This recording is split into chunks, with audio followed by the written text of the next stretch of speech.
Hey everybody, Stoane here with Wood and Stone. Today I want to chat about workbenches and kind of one of the cheaper ones that I've used throughout the years. And I've seen these in multi-million-dollar shops.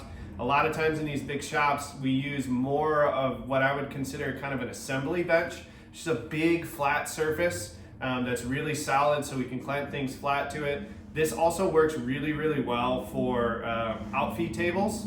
And one of the things that I encourage people and tell people about in my book is the first thing that you want to make with your table saw after you get the table saw is probably an outfeed table that doubles as a bench. So we're gonna cut to some different pieces of this structure that's here in front of me. This one's a 4x8.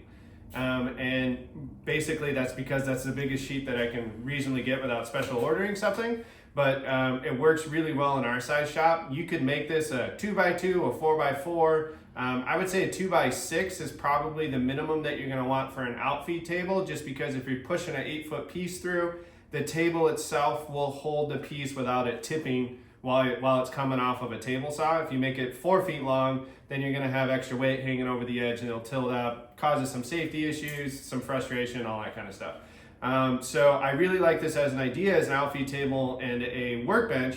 What you want to do in that case is put it 1/8 of an inch below the height of your table saw tabletop. That way when you're pushing that piece across with expansion and contraction that happens depending on the season, the top of your table doesn't expand up above the top of your table saw table, and then when you're pushing a piece through, it hits that. So if you keep it 1/8 of an inch below, everything will go over, 6 feet long, doesn't tip. And then you can also use that as a workbench in your smaller spaces. If you have a larger space, I highly encourage you to go with 4x8 so that you have as much room to move cabinets and flip them around and get clamps on them and all that kind of stuff that you need to do with some of these bigger pieces. So now we're gonna cut to close-ups of different pieces of this structure, and I'll kind of point and explain to what those things are. Okay, now we're here underneath the workbench. What we have for the structure, this is just frame grade 2x6. You want to make sure they're straight because that's always easier to work with.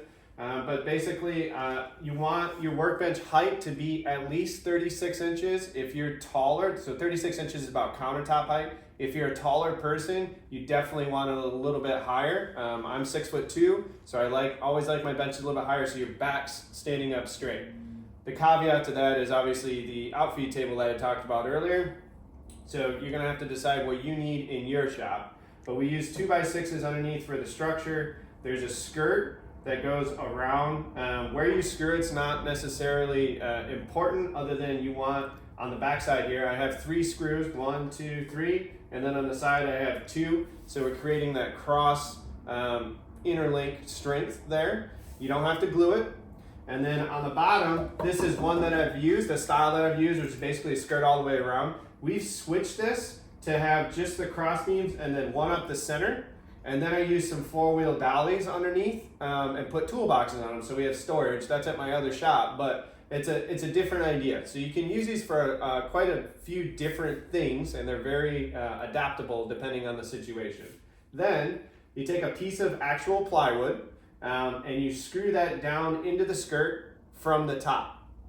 That gives it structure. Plywood actually has strength and structure to it with the 2x6s underneath it that are held in like 3 or 4 inches. You have a really strong base to work with. Then a piece of particle board, melamine. You want a slippery surface on it so that you can scrape off wood glue. So what the difference between melamine and plywood is, melamine, although not structurally sound, it's very easy to break. It's very flat. So that allows you to clamp things flat to it. So now we have a really flat surface on the top, usually more flat than plywood. And then on top of that, I take cardboard on top of it. And that's so that when I'm sliding stuff around on my workbench, I'm not beating the work up. I'm not beating the thing up that I'm trying to build. So I can get 4x8 sheets. I get it at my main supplier. So wherever you're buying your plywood at, go buy the plywood and then ask them, hey, do you have any 4x8 sheets of cardboard? Because they use this when they're shipping it. And there's usually a pile of it somewhere. Not an ask that you can usually make if you're not buying anything, unless you consistently buy stuff. But if you're buying 3 or 4 sheets of plywood, like, hey, can I have a few sheets of that cardboard? That way you don't have to spend money on it. But if you have to spend money on it, it can be worth it because it still protects your piece. And you get 2 uses out of it. And then I just take halfway over the cardboard, and then the rest goes to hold it down to the bench. Take a razor blade to it, flip it over, reset it. That's it. Super simple, super strong. Very few variables for things to go wrong. I hope that was helpful. Please like and subscribe. Follow us over on Instagram. This is one of those projects that not only levels up your skills, but levels up your shop yourself. So get out there and start making some sawdust.